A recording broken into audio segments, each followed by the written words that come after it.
यदि मंथरा ना होती तो रावण नहीं मारा जाता।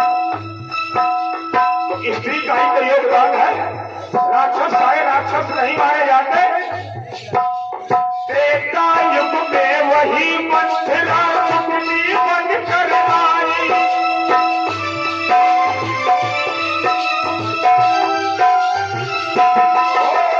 त्रेता युग में वही मंथरा सुगनी बनकर आई। कान भरे कैकेयी के कदम से फूट गिराई। कान भरे कैकेयी के कदम से फूट गिराई। और क्या राम का राज्याभिषेक होने के लिए जहरा का पासा पलट गया।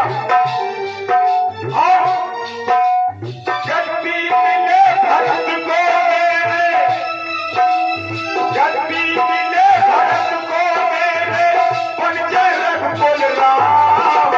डराए डराए के रूप बदल के लड़का किया करता।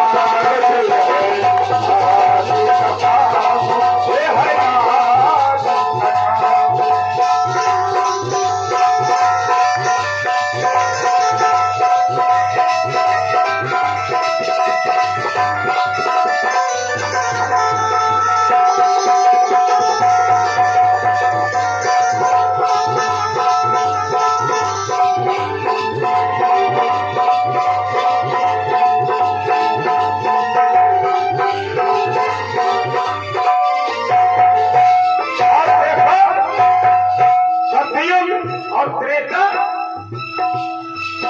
अब आया द्वापर। द्वापर युग में देखो जब ये नारी सच ना हो तो कहीं कुछ नहीं हो सकता। चारों युगों में इनका महत्व है।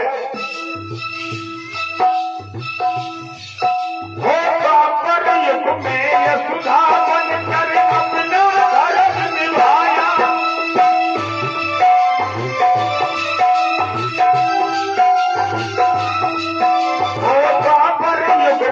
यशोदा बनकर अपना धर्म निभाया।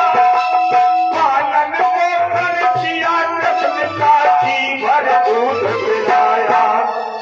पालन पोषण किया कृष्ण का जी भर दूध पिलाया।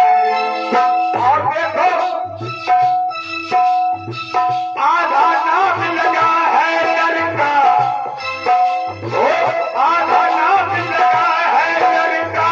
बन गए राधे श्याम। डराए डराए के रूप बदल के लड़का किया करता।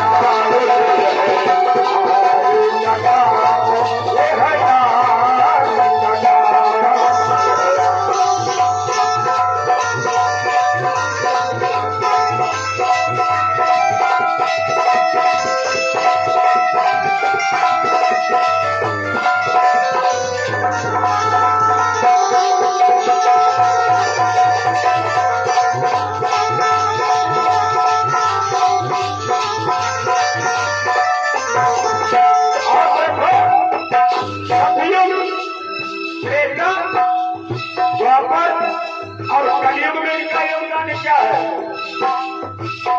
आज भी लोग याद करते हैं। हमारे जितने भी बुजुर्ग लोग हैं आज भी लोग याद करते हैं। युग कलयुग में नर के आगे नारी बड़ी दिखाई।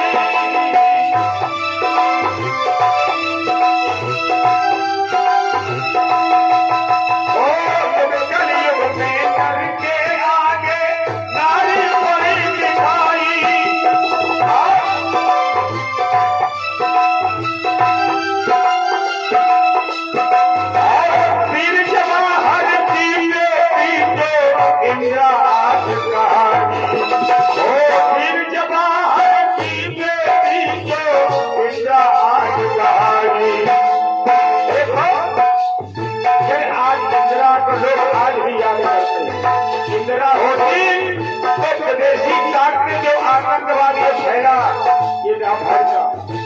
आज भी पंजाब याद कर रहा है इंदिरा के जमाने को। युग कलयुग में नर के आगे नारी बड़ी दिखाई।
का बड़ा ही महत्व है।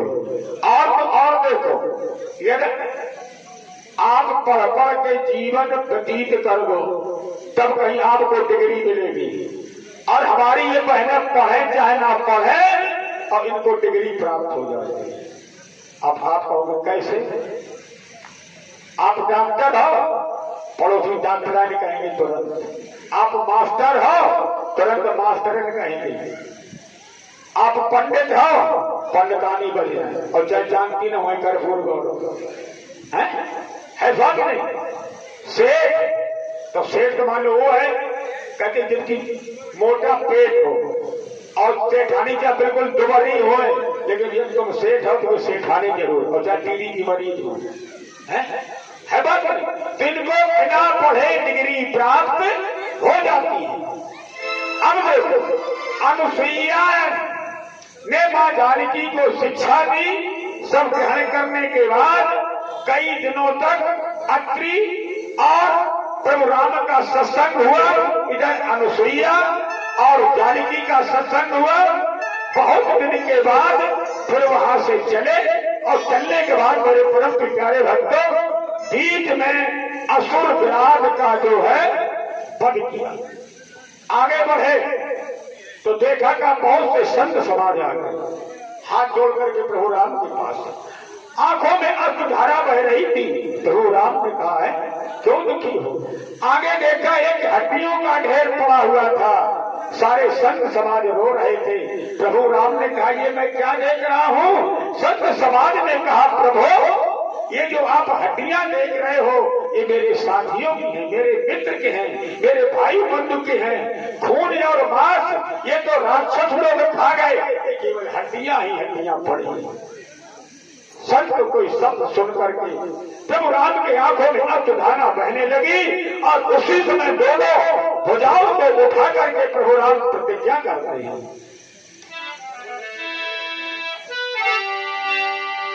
कि मैं हाथ उठा कर कहता हूँ अब से है यही धर्म मेरा, अब से है यही कर्म मेरा। और पृथ्वी को जिस तरह हीन करो, और सब दशरथ सुवन नाम मेरा।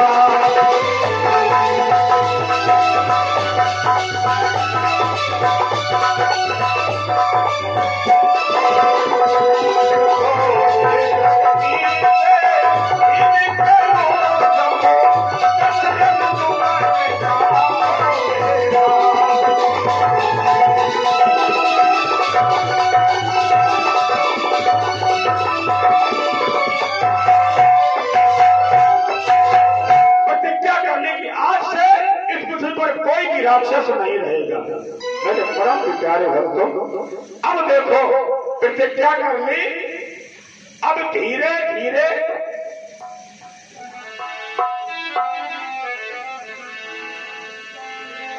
धर्म कर्म की बात यो होती नित्य सहर्षो। इस प्रकार आनंद में बीते 12 वर्षों। भगवान राम को अयोध्या से निकले 12 वर्ष व्यतीत हो गए, और जिस उद्देश्य से इनको वनवास मिला 12 वर्ष व्यतीत हो गए, और अब को छोड़ दूंगा कुछ नहीं। 12 वर्ष व्यतीत हो गए। अब देखो लगा 13वां वर्ष जब अब करने ते रह तीनों।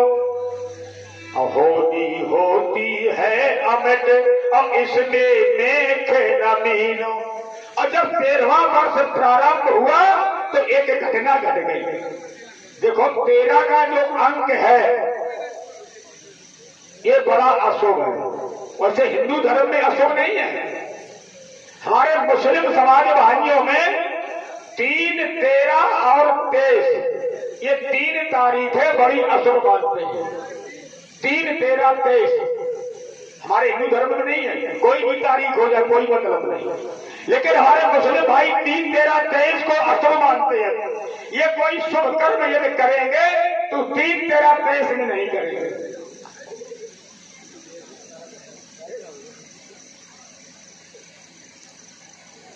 कोई विवाह शादी होगी 3-13-23 नहीं करेंगे। और हमारे हिंदू धर्म में कोई तारीख की गणना नहीं है। तो कहते हैं बेटा 13वां वर्ष जब प्रवेश किया तो एक घटना घटी। क्या घटी?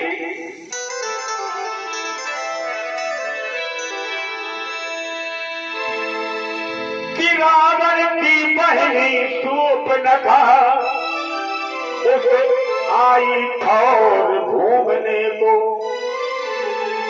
रावण की बहन की सूर्पनखा और उसी पंचवटी में घूमने के लिए आई। और जैसे आई तो देखो अब इसने प्रभु राम को देखा। अभी थी तो ये राक्षसी असली भेद में थी। जब राम को देखा तो मोहित हो गई। लेकिन अब सामने कैसे जाए? तो इसको भी सुंदर रूप बनाना चाहिए। तो तुरंत गई और लंका के लोग मायावी थे, रूप बदलने में माहिर थे और तुरंत गई मायावी बन गई, सुंदर स्वरूप बन गया। और पहले कैसे? बड़े बड़े नाखून, जितनी अंगुली उतनी बड़े नाखून, सूप और नखा यानी सूप जैसे नाखून, बड़े बड़े दांत, बड़े बड़े केस, ये सूप नखा। केस खुले हुए हम देखते आजकल माताओं बहनों को केस खुले का एक फैशन हो गया। मेरे बहनों याद करो, द्रौपदी ने हमेशा केस अपने खुले हुए रखे थे तो महाभारत हो गया था। ये नारी का धर्म नहीं बनता है, केस को बांध करके रखना अशुभ होता है। और जब शूर्पणखा अपने असली रूप में आई और प्रभु राम के पास पहुंची और क्या कहा सुनो।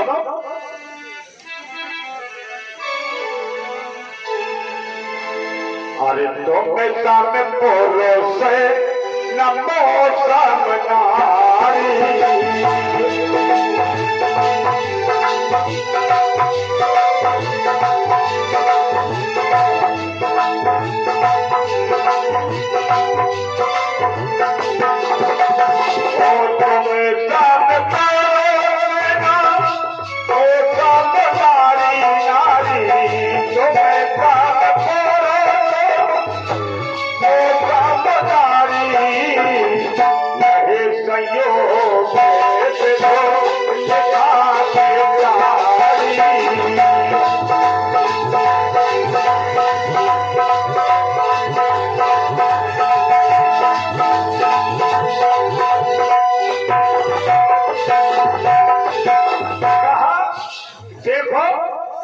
तुम पुरुष नमो तुम नारी। अरे राम, इस संसार में ना तो तुम्हारे जैसा कोई लड़का है न हमारे जैसी कोई लड़की है। ब्रह्मा ने बड़ा ही सुंदर जोड़ा बना करके भेजा है। अब भगवान ने सुन तो लिया तो प्रभु राम ने कहा एक बात बताओ, तुम्हारी शादी नहीं हुई? बोले शादी हो जाती तो हम अपना प्रस्ताव क्यों करते? तो प्रभु राम ने कहा कि सुनो।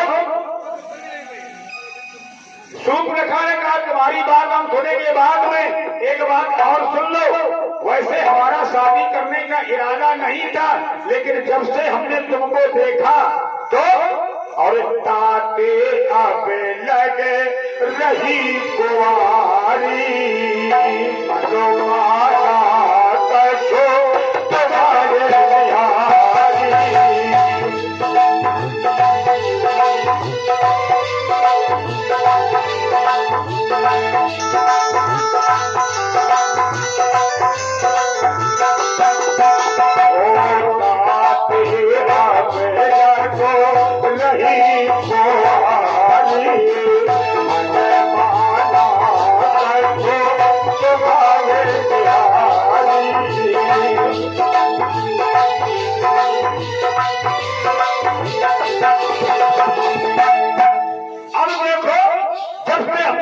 देखा तो मैंने अपना इरादा बदल दिया। तो प्रभु राम ने कहा सुनो, हमारी भी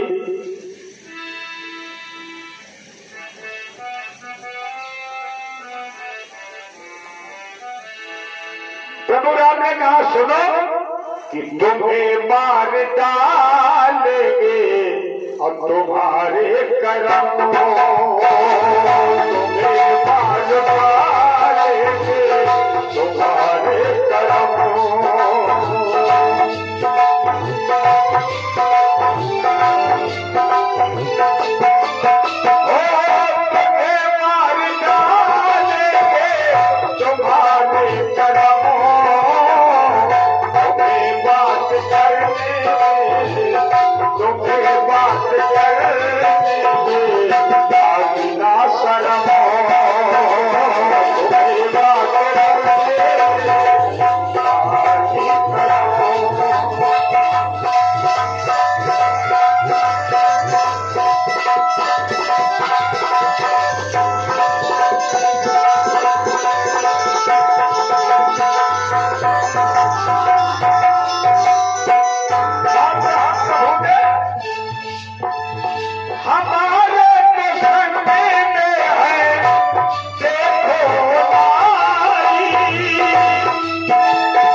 अब शूर्पणखा कहती राम ने एक बात और कही क्या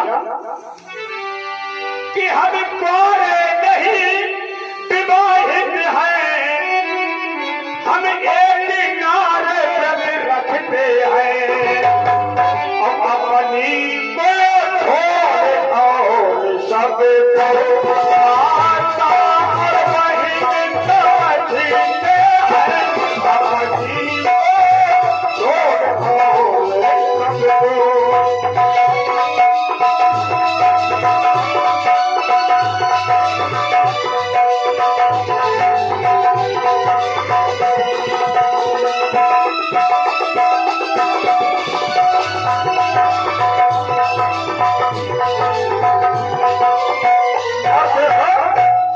अपनी स्त्री है और संसार में जितनी ही माताएं मुझे माताएं बहन है। अब तो लखन ने प्रभु राम ने कहा सुनो कि जाति लखन से कहो हो तो अभी कुआरा है तुम्हारे योग वही पर भी लगे प्यारा है। जाओ लखन के पास जाओ। अब शूर्पणखा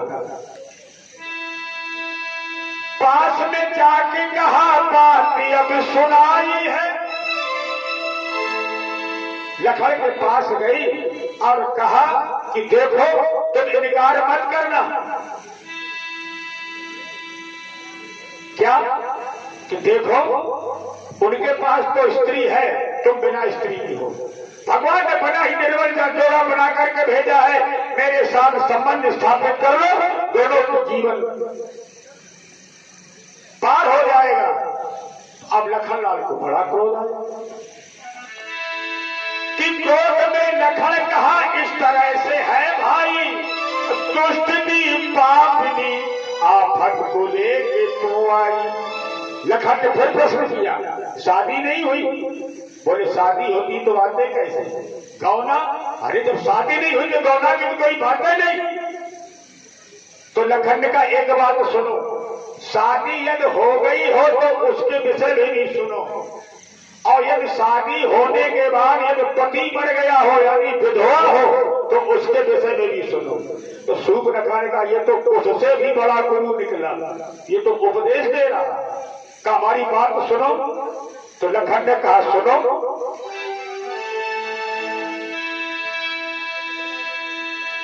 कि अगर विधवा है तो कुल के नियम का पालन कर, भक्ति भगवान की कर, पार तो तू भव से कर। अगर तू विधवा है तो भगवान की भक्ति करो और राम नाम का जाप करो, भवसागर पार हो जाओगी। और यदि शादी नहीं है अब फिर जो कुंवारी तो माता पिता से कह जाके और ढूंढ कर पर कहीं से शादी ले वो करवा के। हमने ठेका थोड़ी नहीं रखा, अरे माता पिता की जिम्मेदारी तुम्हारी शादी कर। अब सुनो कि लखन की बात सुनी जब मुख से,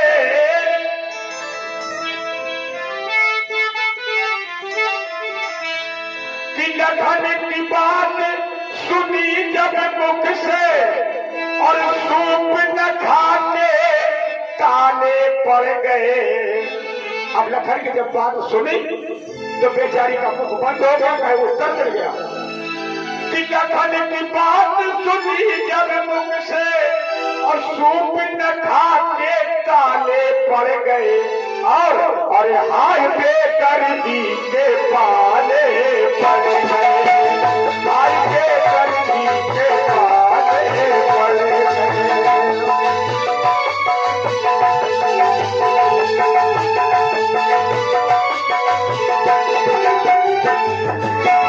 हाय बेदर्दी के पाले पड़ गए हो, हाय बेदर्दी के पाले पड़ गए।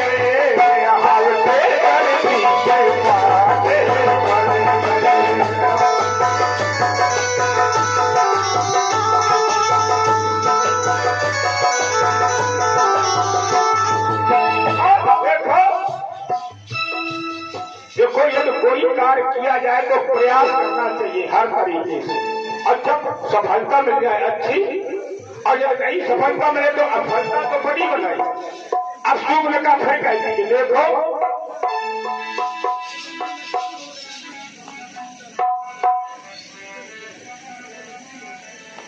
कि लाला लखन मेरी बात मान जाओ। फिर कहा कि लाला लखन मेरी बात मान जाओ, और तुम तो बनो दूल्हा हम दुल्हन बन जाओ, तुम तो बनो दूल्हा हम दुल्हन बन जाओ।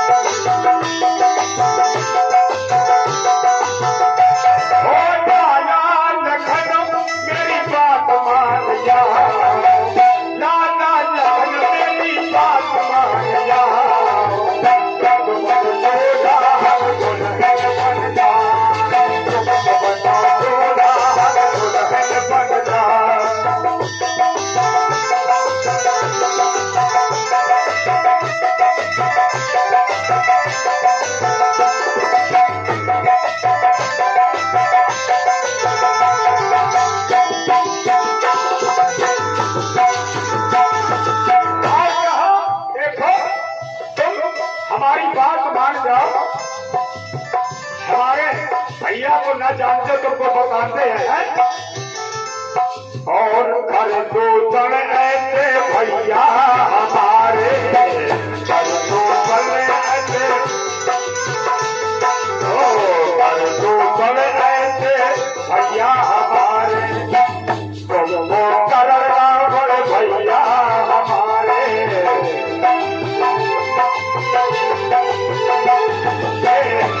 फिर पाकर ऐसे तीर धारे,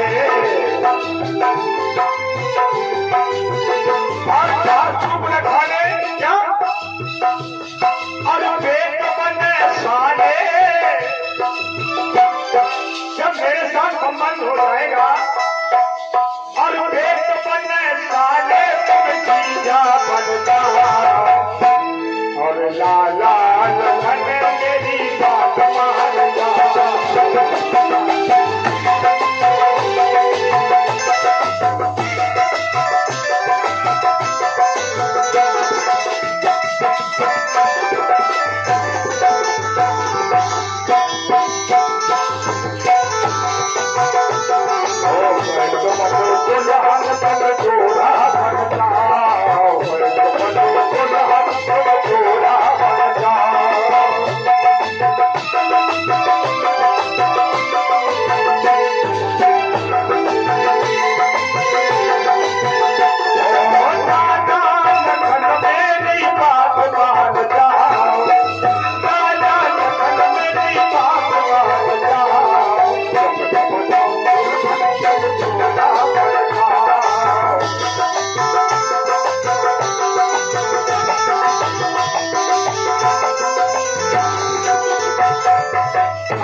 लेकिन बात नहीं मानी। अब इसे आया क्रोध। अब इसने विचार किया कि हमारे काम में बाधक जो है, इनके बीच में एक स्त्री है, यदि स्त्री को मैं मार दूं, समाप्त कर दूं, तो शायद हमारा काम बन जाए। तो करान मोह बगार जोर से वो उठाई है, सिया कुमार ने अब जोर से चिल्लाई है।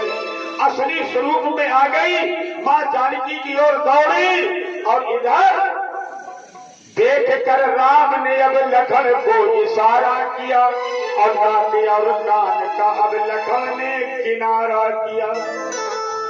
प्रभु राम ने आज्ञा दे दी और लखनलाल ने नाक और कान काट लिए। क्यों? कि आगे भविष्य में कभी ये ऐसा ना करे, जब ये कुरूप हो जाएगी तो फिर किसी के पास नहीं जाएगी। अब देखो, रक्त की धार बहने लगी, शूर्पणखा आगे बढ़ी। और एक बात और सुनो, शूर्पणखा सत्य कहती थी कि तुम सब पुरुष नमो सब नारी, और यह संयोग विध लिखा बिचारी। कहती थी कि हे राम, इस संसार में ना तो तुम्हारे ऐसा कोई लड़का है और ना हमारे जैसी कोई लड़की, और ये निर्बल जोड़ा बना करके ब्रह्मा ने अच्छा भेजा है। बड़ा ही संयोग। क्या संयोग? राम का उद्देश्य था रावण का वध करना, और शूर्पणखा का उद्देश्य था रावण का वध करवाना। क्यों? जबकि देखो, बहन थी रावण की, सगी बहन थी। इस शूर्पणखा का पति था विद्युज्जिह्वा, शूर्पणखा का पति था विद्युज्जिह्वा। एक बार ये रावण पातालपुरी गया। भाई रावण का काम था, अत्याचारी था, सबके सामने घूमता फिरता था। पातालपुरी में पहुंचा तो वहां पर जितने भी ये राक्षस लोग थे, इनके साथ इसका युद्ध होने लगा। और जब युद्ध होने लगा, उस युद्ध में शूर्पणखा का पति मारा गया। और जब मारा गया, शूर्पणखा को पता चली तो शूर्पणखा ने भैया रावण से कहा, जो भैया तुमने अपनी बहन को विधवा कर दिया, तुमने अपने बहनोई को मार दिया।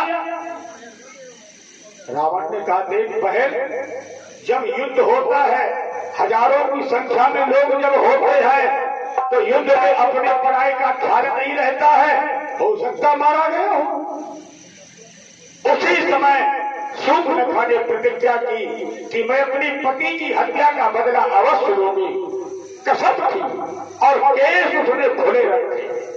आज वही बात शूर्पणखा कहती कि प्रभु, आपका उद्देश्य रावण का वध करना, हमारा उद्देश्य रावण का वध करवाना। उद्देश्य दोनों का एक है। भगवान ने अच्छा जोड़ा बना करके भेजा है।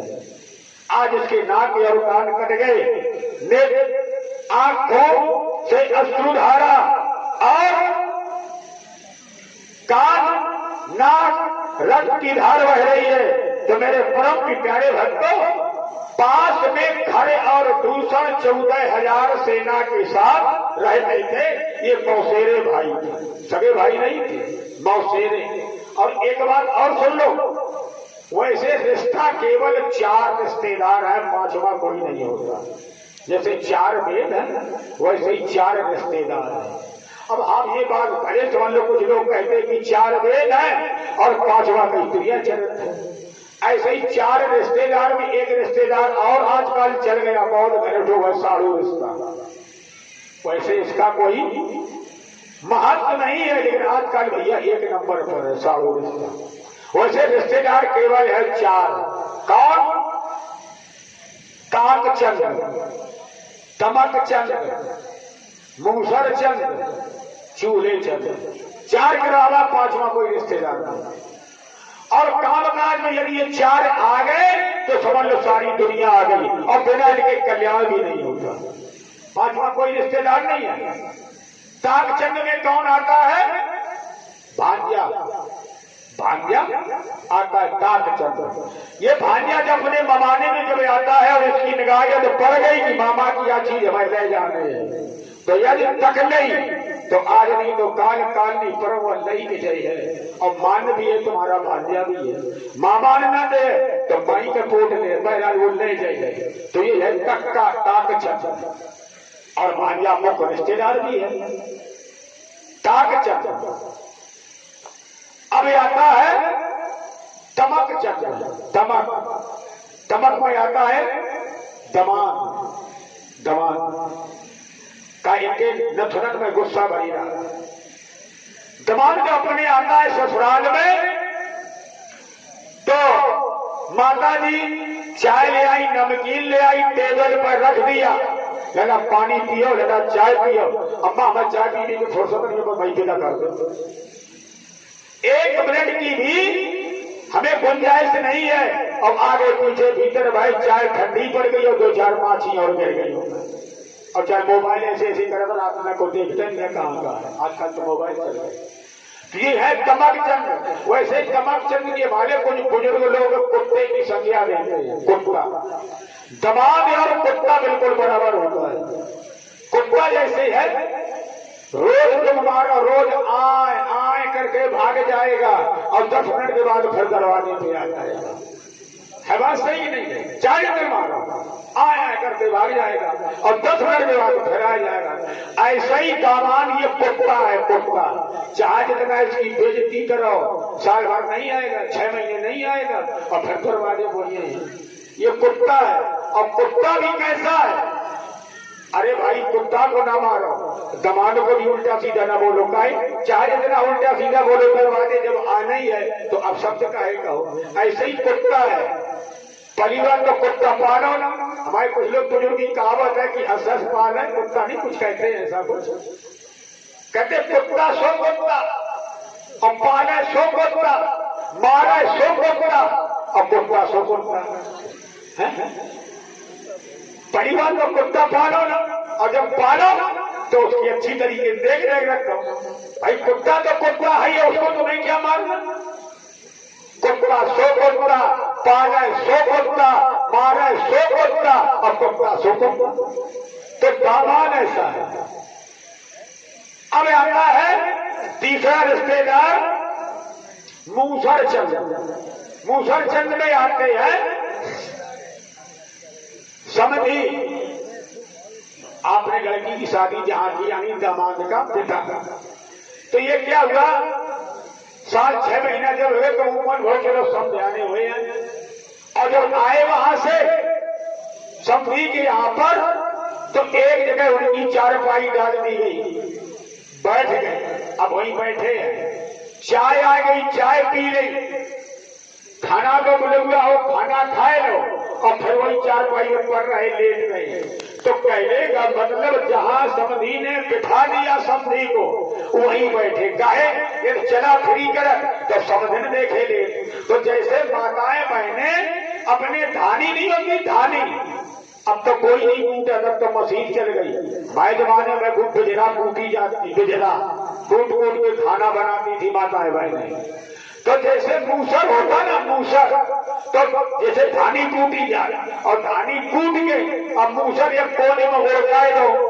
अब मूसर कोई सही उड़को रहा है, अब वो साल 6 महीना जीवित पर की तब उठाए लो और वैसे ही हो तो ऐसे ही ये दूसर चंद यानी समझी है जहां उन्हें तुमने एक जगह बैठा लो वही बैठे हैं कभी सकती चाय पी लो हो भैया खाना खाए लो हो भैया अब ना भीतर जाए ना बाहर जाए कहीं सब देखे चंद तमक चंद मूसर चंद अब आए चूल्हे चंद कौन हमारे दादा ने लड़के को कर दो प्यार नाती पंती हो गए अब का बिल्कुल फ्री है चौराहे टाइम कटत नहीं है लड़का नाती सब हो गए पैदावारी खूब हो ही रही है अब इन्होंने क्या किया कि जो समय भाव तो नाती को ले लो और नाती के लेने के बाद नंबरदार भाई खूब खुश जाएंगे आपसे बात नहीं कह रहे कई बार भाई नंबरदार लाई थे अब देखो नाती का ले लो अब नाती तो है बहाना अब कब तो ये भीतर जाए अब कब बाहर या नाती नहीं छोड़ रहे कबो भीतर कबो बाहर कबो भीतर अब आंगन में जब बैठे देख रहे कि बहुरिया ने चूल्हे में आग जारी की नहीं जा रही है कुछ खैरे लो पानी करो नहीं करो और 10 बजे बहू ने खाना पीना बनाए दो और भोजन कर दो जाना तो सरकार फिर क्या करो पेट मजबूत है तो नाती के दो वही छोड़ और निकल आए कोठी पर और वही भीतर बाहर वही का अक्कड़ क्या होता सारे जरूर लकड़ा खेले रात से तो इन्हें केवल चूल्हे से मतलब है कि जहाँ बहुरिया ने आगदारी भोजन मिल गए और खाना खाए भाई नाती छोड़ो और बस अक्कड़ खेले लगे जाए तो चारे तो आइए ताक चंद तमक चंद भूषण चंद चूल्हे चंद अब 5वां भैया आजकल उसका तो बहुत मानता साड़ू रिश्ता तो साड़ू रिश्ता भैया इसको हम बात तो नहीं देते जैसे 2 बैल हैं 2 बैल एक ले गया अकबरपुर वाला और एक ले गया औरैया वाला भैया काहे को रिश्ता बताओ अच्छा काहे को रिश्ता और कहते बहुत गाड़ो ये चलो तो चलो और ये मना का ठाड़ो है बात नहीं तो इस प्रकार से सूप न खा के ये मौसेरे भाई थे इसने अपनी बात कही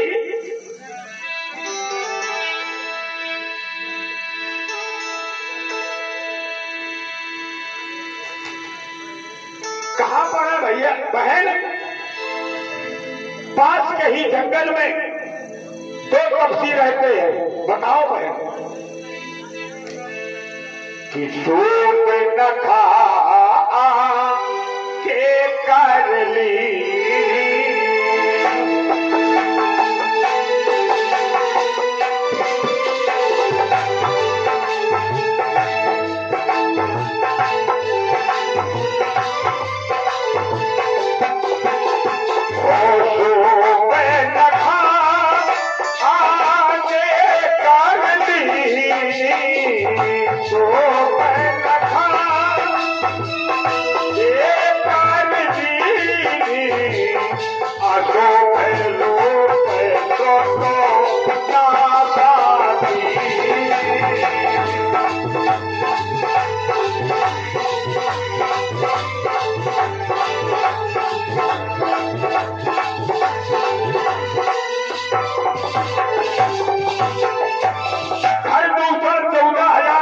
लेकर के और जब चलने लगे तो सूप न खा के कहा अच्छा बताओ कैसी रास्ता कहाँ पे बैठे तो अशुगुन तो देखो जाए रहे युद्ध करने के लिए और नकदी पहन के आगे कर लो तो अशुगुन तो पहले ही कर लिया अब मेरे परम प्यारे भक्तों देखो जब पहुंचे जाकर के 14,000 सेना लेकर के जैसे राम को देखा तो एक बार ये खरदूषण मोहित हो गया अब युद्ध नहीं कर रहा भगवान ने उसकी माया हरी युद्ध करने के लिए तैयार हुआ तो खरदूषण कहता है तुम तो बड़े सुकुमार हो हम तुमको माफ कर देंगे युद्ध नहीं करेंगे हम तुमको जीवन दान देंगे सजा केवल इतनी है कि तुम पत्नी हमें दे जाओ और वज्र दंडक वन खाली करके चले जाओ मेरे परम प्यारे भक्तों भगवान राम ने कहा है अत्याचारी ये युद्ध है बातों से नहीं जीता जाता युद्ध करो तो कहा मेरे परम प्यारे भक्तों 14 सहस्त्र रजनी चरणों रघुकुल तो नाथ अकेले थे और लीलाधर ने अपना खेल रचा और कुछ प्रगट रूप में खेले थे। अकेले थे और युद्ध हुआ, एक दूसरे के बाण को काटते जाकर कोई अग्नि बाण छोड़ता है तो कोई तीर बाण छोड़ता है, कोई वायु बाण छोड़ता है, एक दूसरे के बाणों को काटते चले जाते हैं। अर्थात मर्यादा पुरुषोत्तम राम से परब्रह्म परमात्मा से कौन लड़ सकता है। पल भर में 14,000 सेना समाप्त कर दी, धर दूषण का वध हो गया, देवताओं ने पुष्प की वर्षा की। रामचंद की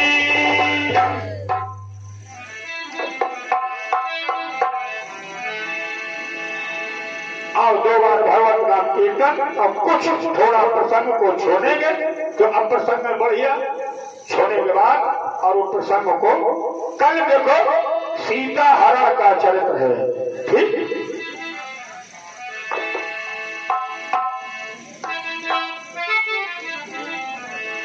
तन मन धन सब करे अर्पण, तन मन धन सब करे अर्पण, हरि नाम का सुमरन कर। तन मन धन सब करे अर्पण, हरि नाम का सुमरन कर।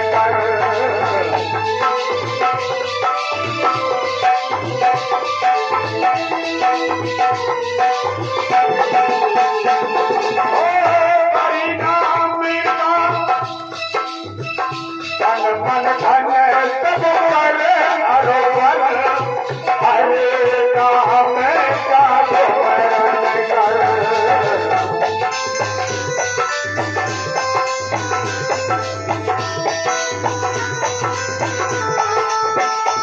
जय माता की कोटि कर, जय माता की कोटि कर, करो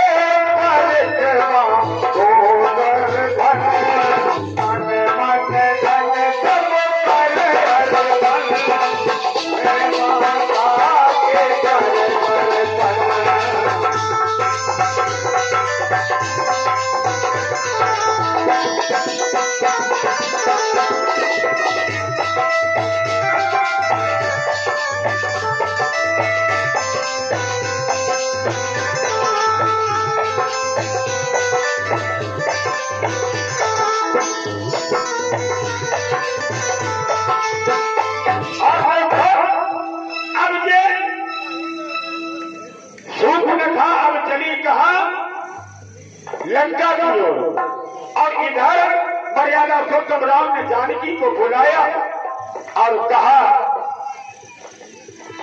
सुनो हो पिया, सुनो हो पिया, गगर चेल सो सीता, सुनो हो पिया, गगर चेल सो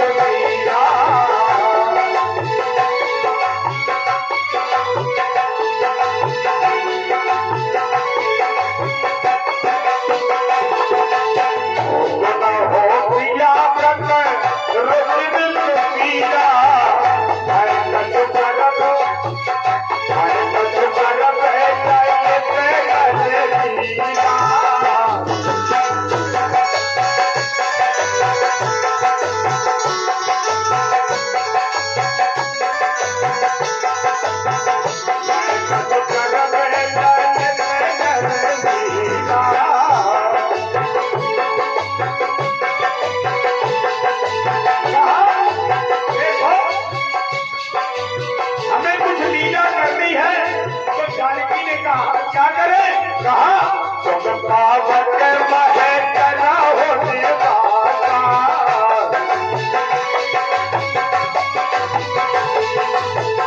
तुम पावक मह करा होने वाला, दौलत करम होने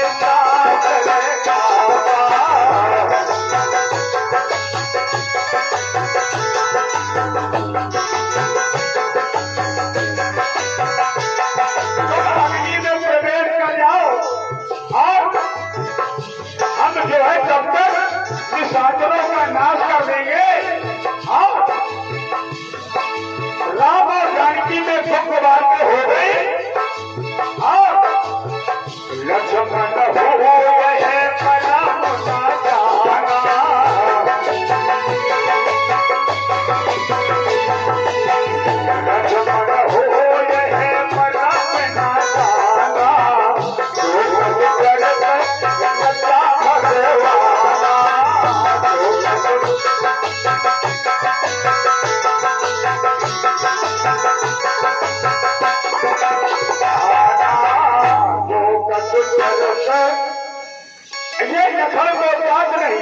लखन यही समझते कि हमारी असली वाली जानकी भी है।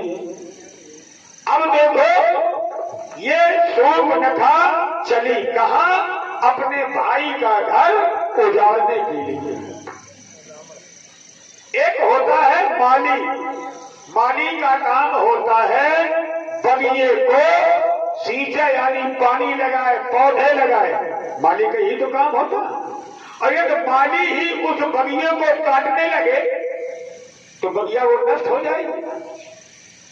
काम है माली का कि बगिया हरी भरी रखे, और यदि वो नष्ट करता है तो उस बगिए का तो फिर भगवान ने मान लेते हैं। कहा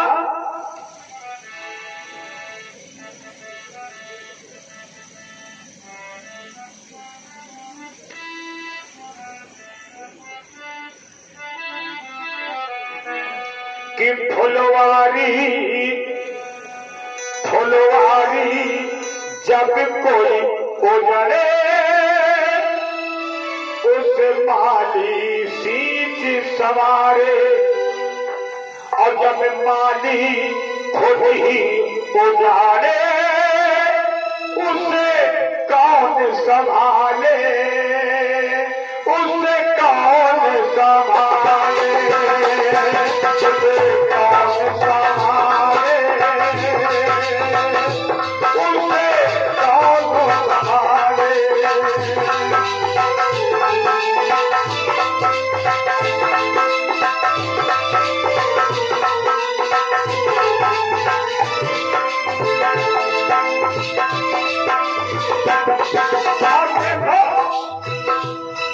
नारी का देखो सजना, नारी का देखो सजना, सजना बिनो क्या है सजना, नारी का सजना और उसका यह सजना नहीं है। नारी का देखो सजना, सजना बिनो क्या है सजना, जिस नारी का नहीं सजना बेकार है उसे का सजना।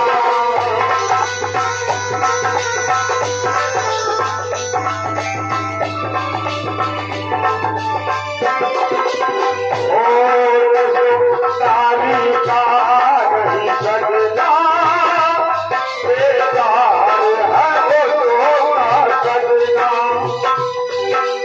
और देखो साड़ी जब सर से सर के, साड़ी जब सर से सर के, नारी अब उसे संभाले,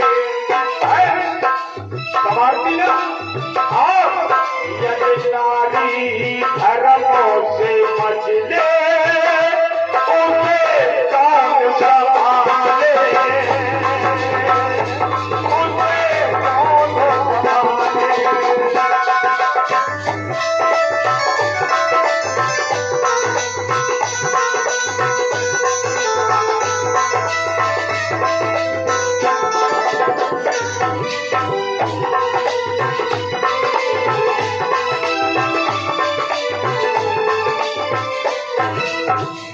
देखो आज बहन अपने धर्म से अलग जा रही है तो फिर तो भगवान मालिक है। अब देखो ये आई और कहा लंका नगरी में प्रवेश कर गई।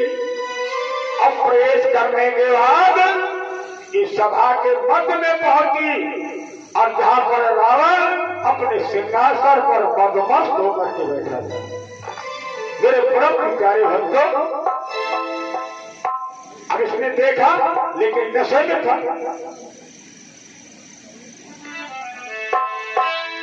कि बोली बचन अक्रोध कर भारी, अब देश कोस गए सूरत सारी। करके बोली भैया तुमने बहन को भुला दिया और भैया नशे में सिंहासन में बैठे।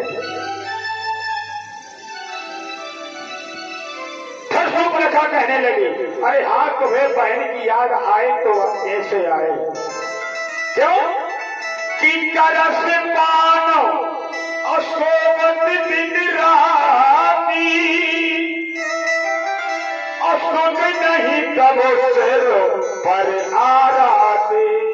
तुम्हें याद आए तो कैसे आए, सुबह पीली, शाम पीली, रात पीली, 24 घंटे नशे में रहते हो, तो तुम्हें कहे कि बहने बहन हो याद आए तो आए कहां से। रावण फिर चुपचाप बैठा और ये दरबार में खड़ी है। देखो शराबियों का बड़ा कठिन हाल होता है, शराबियों का बड़ा कठिन हाल होता है। एक बार एक शराबी व्यक्ति था, यही चौराहे पर खड़ा था, रात हो गई, सर्दी का समय था और लड़िया पर जाने अब सवारी के साधन है।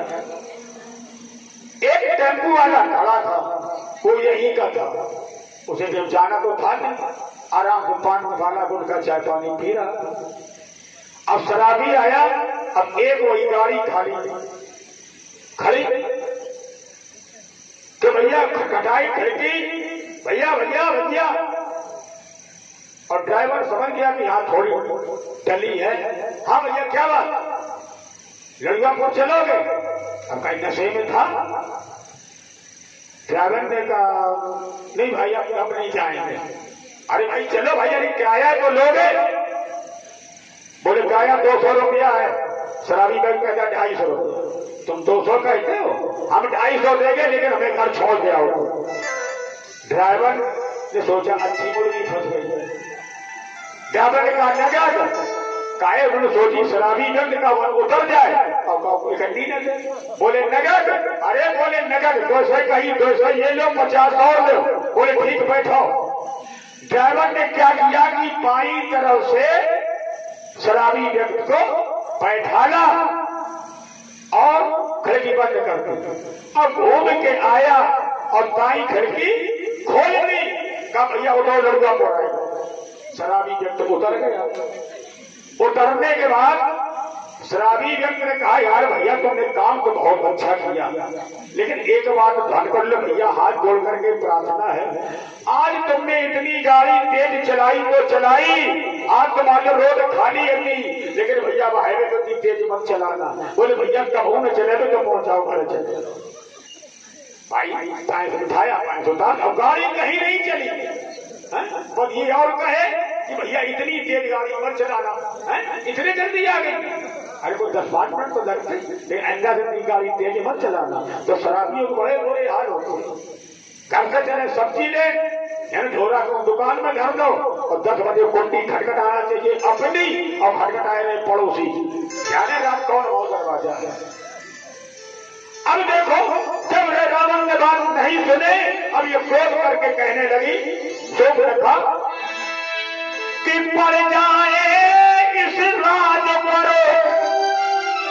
और ताज पर खाको, और तेरे होते कट गई और आज बहन की नाको। आगे लगा ऐसे राज में, अरे तेरे होते और तेरे बहन की ये दशा हो गई। अब इसने ऊपर आंखें खोली, कहे आंखें झपकी, अरे बहन तुम क्या हाल, तुम्हारी नाक अब कान। अरे भैया सुनो कि मेरी तो नाक कहीं सो गई, अब अपनी नाक संभालो तुम, और जब ऊंची नाक नहीं तो नग का नाम धरा लो तुम। और देखो जब नाक की जब बात आए, हमने कल बहुत से कान लगाना लड़का में ज्यादा करो, गाय नाक कटाएगी तो करके शर्म न लगी है। अरे वो 1100 रुपया दे, कभी कम 4 से बढ़ा लेते, 15 से कर देते, कभी कम तुम तो खूब अच्छे हो है, इतनी नाक कटाएगी। और जब नाक पे बात आ जाती है मेरे परम प्यारे भक्तों, तो देखो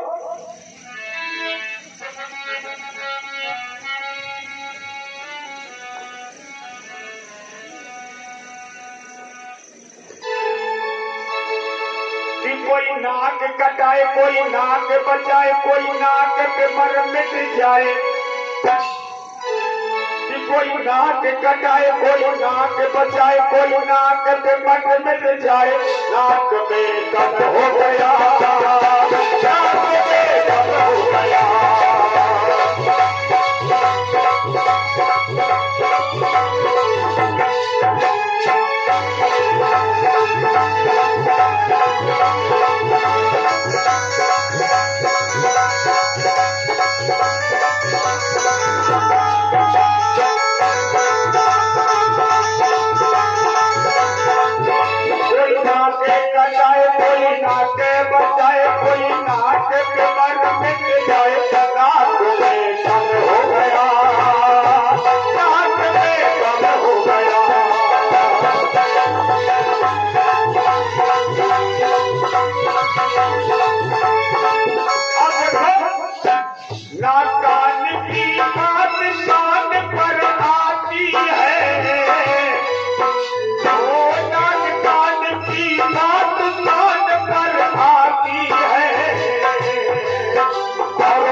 शादी हो, एक बहन की पूछ हो, एक बहन की पूछ न हो, है कुछ वो ज्यादा ले जाती, कुछ कम ले जाती, और जब किधर भड़के जाती कि फरारी इतनी जिंदगी ले जाती तो वो ज्यादा करो को नाक न कट जाए, है। आज जब नाक की बात आई, सुपर्णखा ने कहा इतिहास के पन्नों में लिखा जाएगा कि रावण की बहन के नाक और कान दो तपस्वियों ने काट लिए। मेरे परम प्यारे भक्तों, इसके बाद रावण ने कहा बहन एक बात सुनो, तुमने बड़ी गलती कर दी। बोले क्या? अरे जितने दूर तुम यहाँ हमें बुलाने के लिए चली आई हो, अरे पास में घर दूसरा रहते थे, उनके पास चली जाती और वो तो पल में काम तमाम कर देते। मेरे परम प्यारे भक्तों, सुपर्णखा ने कहा अरे भैया सबसे पहले मैं वहीं पर गई, फिर क्या हुआ कि घर दूषण सुन लगे पुकारा, और छन बहु सकल कटक गुण मारा। उनका तो पल भर में काम तमाम कर दिया, 14,000 सेना, घर दूषण सबके सब समाप्त हो गए। सुपर्णखा के बुखार बिंद से जब ये वचन सुने तो मेरे परम प्यारे भक्तों,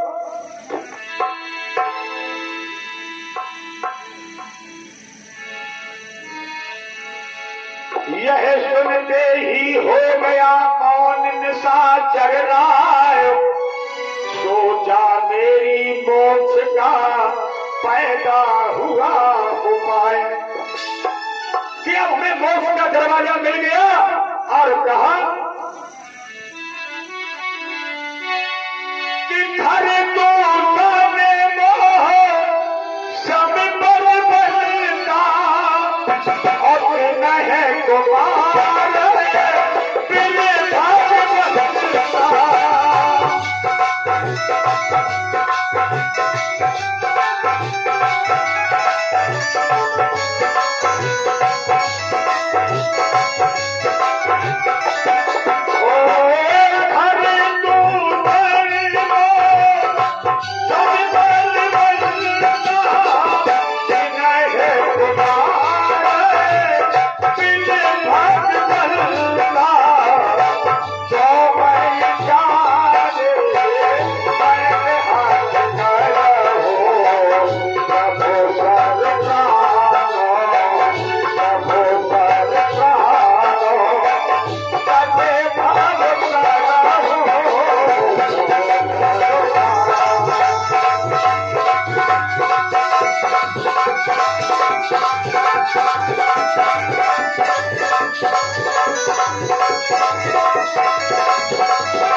विचार किया कि मौत का दरवाजा मिल गया।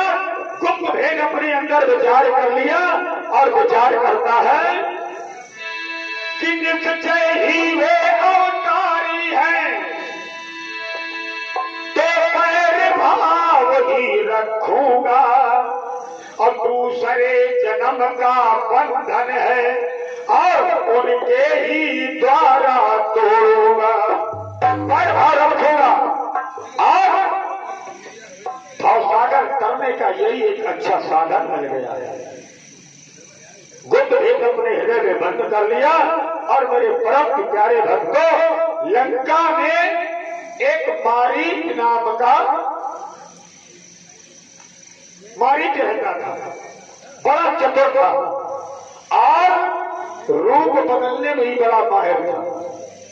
तो इसने विचार किया कि अब मेरा मित्र है तो कहा उसके पास जाते हैं, सारी बातें बताई।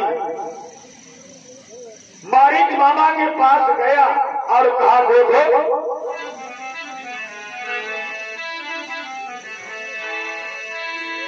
कहिए मित्र कैसे आए। रावण ने सब कथा बताई। दो द्रौपदी ने बड़ी बेहुदा हरकत की है, फिर इस कारण ईंट का जवाब पत्थर से देना है।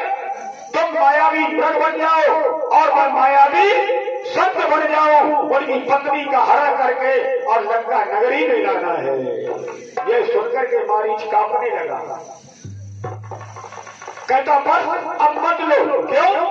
कहते वो विश्वामित्र का जब मैंने यज्ञ विध्वंस करने के लिए गया था तो एक ऐसा बानर छोड़ा कि 100 योजन दूर जाकर के गिरा था और जब कभी भी पूर्वाई हवा चलती है तो पसलियां दर्द करती हैं। उनके पास समझ नहीं देते।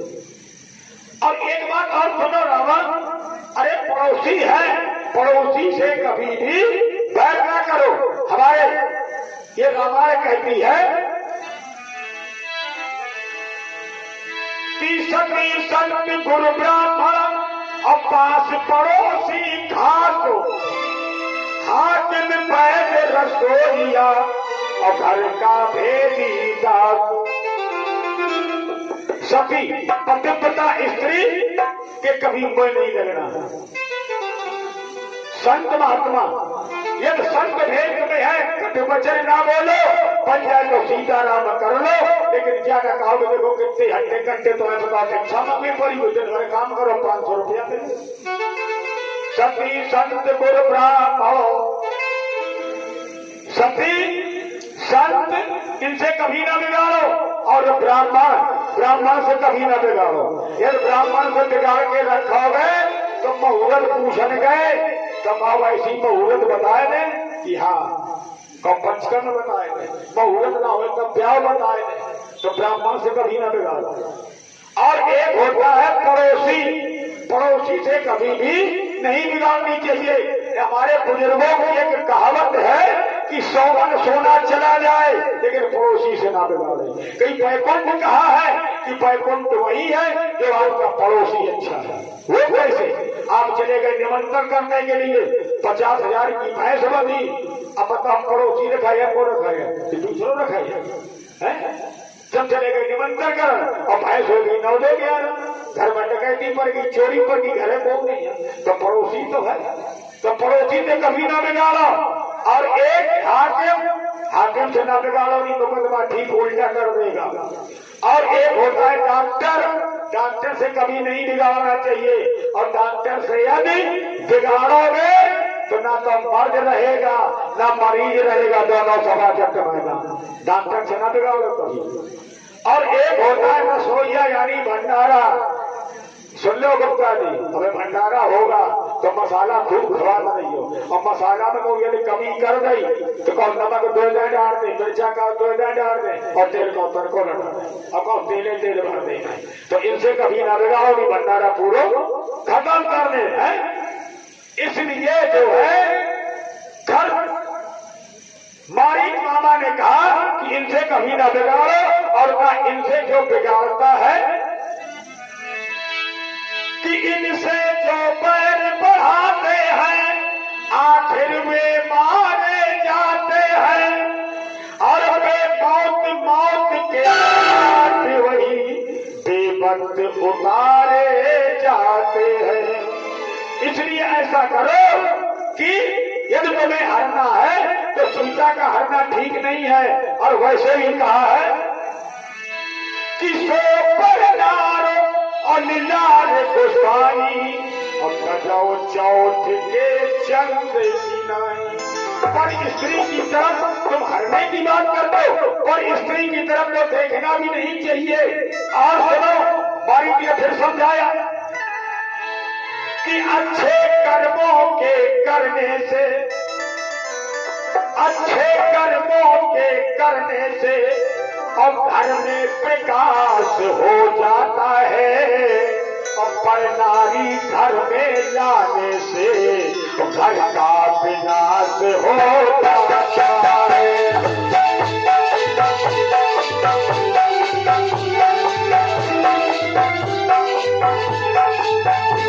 अच्छे कर्मों के करने से, अच्छे कर्मों के करने से ग्रह में प्रकाश हो जाता है, पर नारी घर में जाने से घर का विनाश हो जाता है।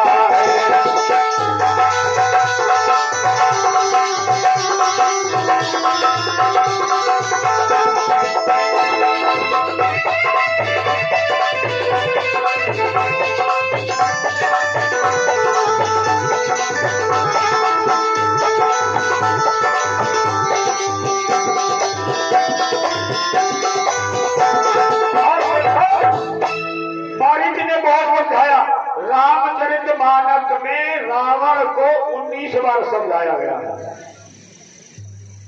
मारीच ने समझाया, धीरराज ने समझाया, सीता ने समझाया, हनुमान ने समझाया, मंदोदर ने समझाया, लखनलाल ने समझाया, कामदेव ने समझाया है?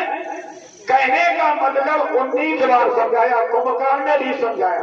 देखो, जो गलत कार्य करने के लिए व्यक्ति जाता हो तो उसे आप अच्छी शिक्षा दो, ये न मानो कि उल्टा समझा दो ना। 19 बार समझाया गया, और 20वें बार में राम के हाथों से उसका कल्याण हो गया। अब एक बात और सुनो कि जब तुम अच्छी बात उससे कहोगे तो उस व्यक्ति को अच्छी बात समझ में नहीं आएगी, और उल्टा यदि कहोगे तो जल्दी समझ में आएगी। लेकिन एक और प्रयास करो कि वो चाहे तुम्हें भला बुरा क्यों ना कहे, लेकिन फिर भी उसे समझाओ, और समझाओगे वो सुधर जाएगा। लेकिन उसमें तुम्हें यश भी नहीं मिलेगा, उसमें अपेल भी मिलेगा, लेकिन उसका कल्याण हो जाएगा। कहा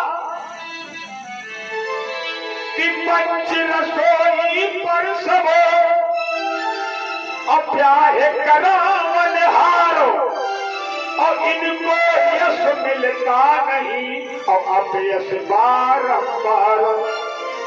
कहीं किसी के आप पंचायत में गए, पहली बात तो पंचायत में जाओ ना, यदि जाओ तो एक तुमको बुराई जरूर मिलेगी, तब पंचायत निपटाएगी आए पाई हो।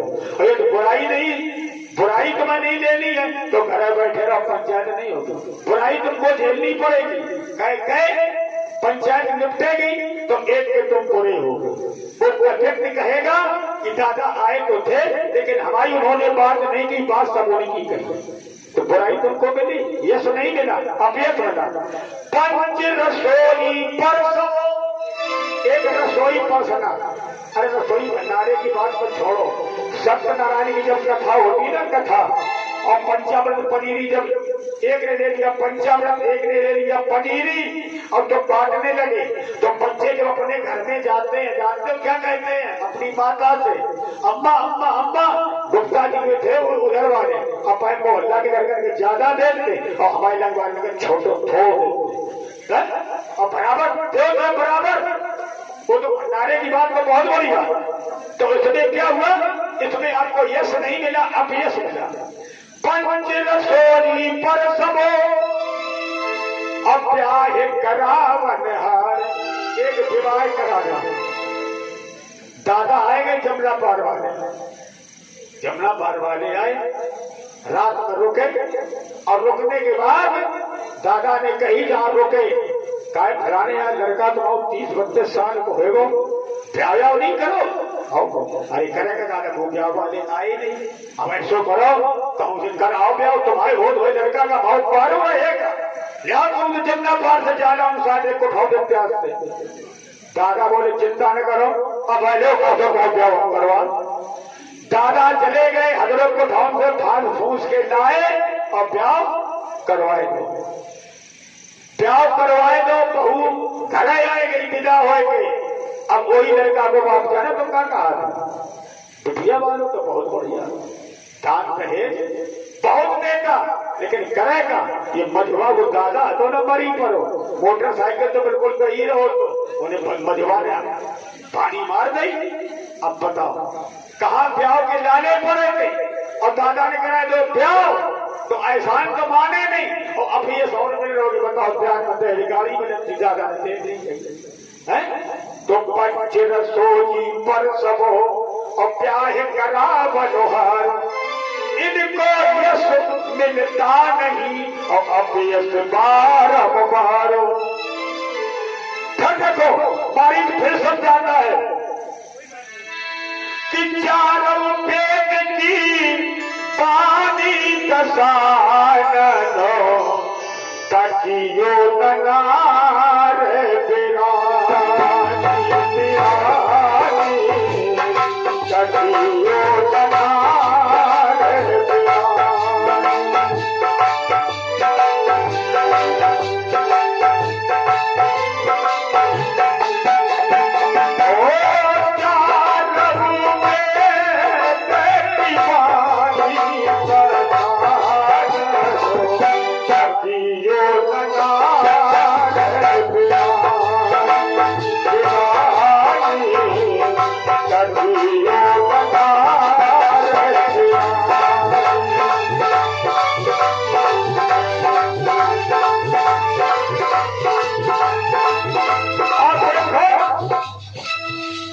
नारे पिरानी सखी जयंत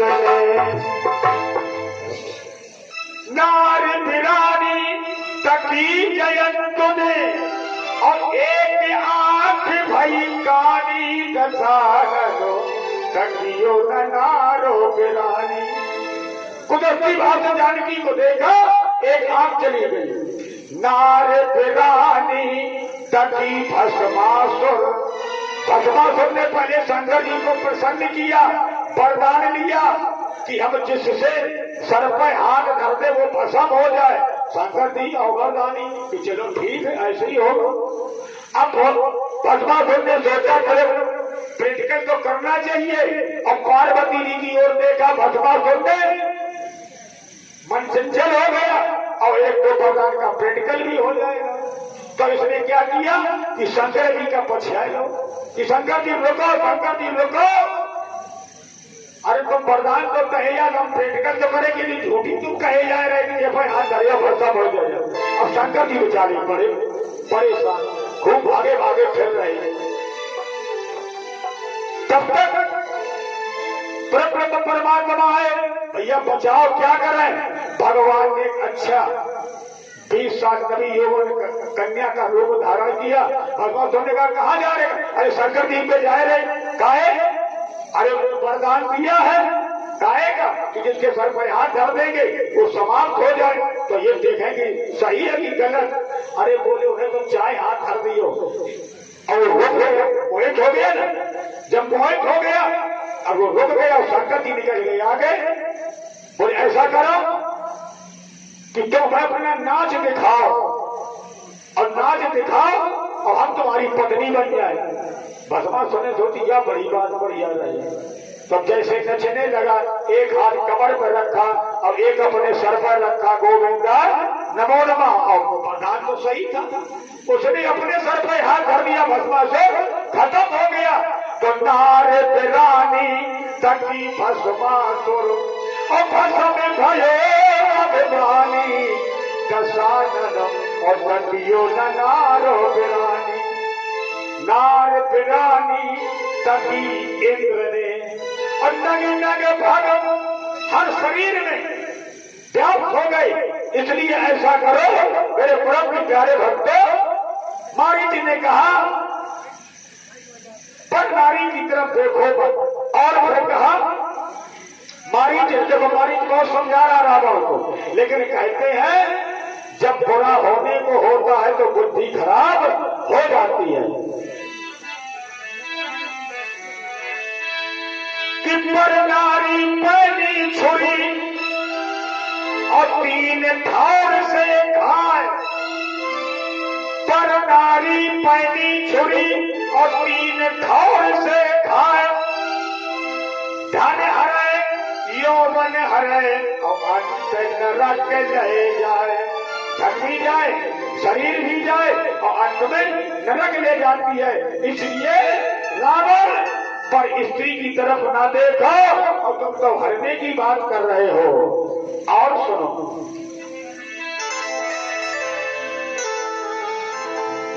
तिरिया की छानी परत अब अंधा होत भुजंग।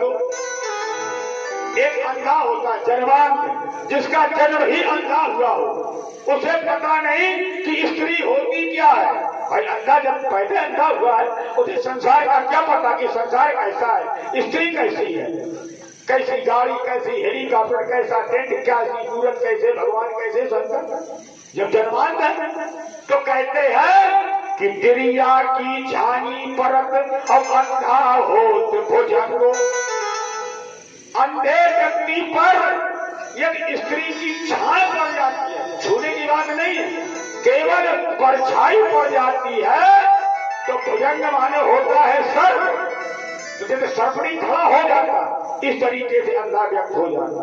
और अब रात की का दशा और जो नित्य नारी के संग, और जो रात बिना स्त्री के साथ में रहता है तो भगवान है माने। जब अंधा परछाई पड़ते ही उस सर्प की तरीके से हो जाता है, और जो 24 घंटा स्त्री के साथ में रहे उसका तो भगवान नहीं मालूम है। मेरे परम प्यारे भक्तों, अब क्या है, वो समझ आ रहा है सब कुछ होता है लेकिन नहीं मानता है। तो अंत में मेरे परम प्यारे भक्तों रावण कहता है मारीच तू तो मुझे उपदेश दे रहा, अंत में मेरी एक बात सुनो। यदि नहीं साथ देगा मेरा तो सारा ज्ञान भुला दूंगा, और सीता को हरने दे पहले, और तुझको हो जाऊंगा।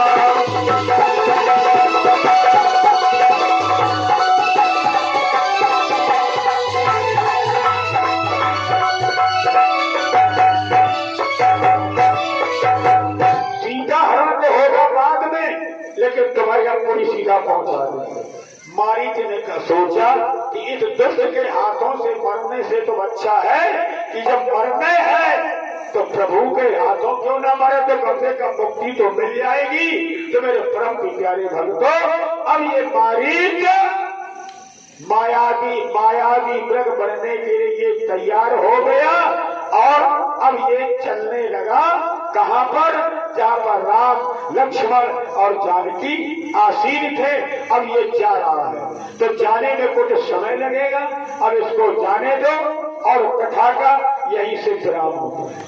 2 बार भगवत नाम संकीर्तन और पदों का मेरे परम प्यारे भक्तों आरती और प्रसाद।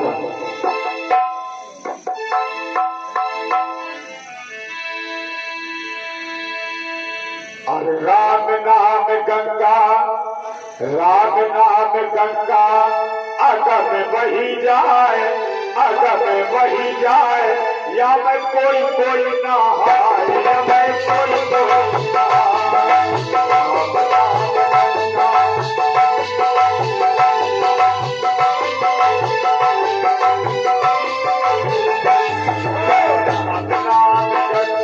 आए,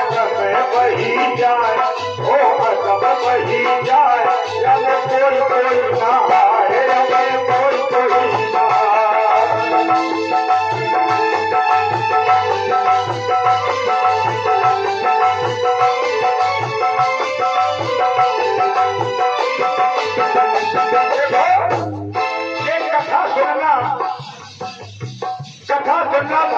भजन सुनना कीर्तन करना ये हर एक को प्राप्त नहीं होता।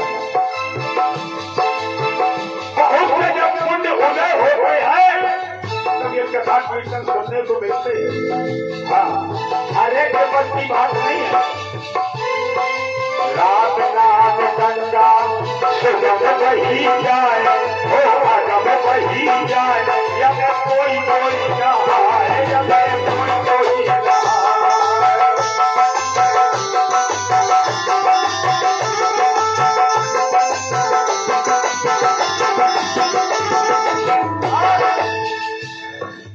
ब्रह्मा नहाए यम बिंदुलो नहाए,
बड़ी हम आपके बड़े आभारी हैं। आप कम से कम भाई लोगों के साथ में तो हो हैं, लेकिन एक बात का ध्यान रहे,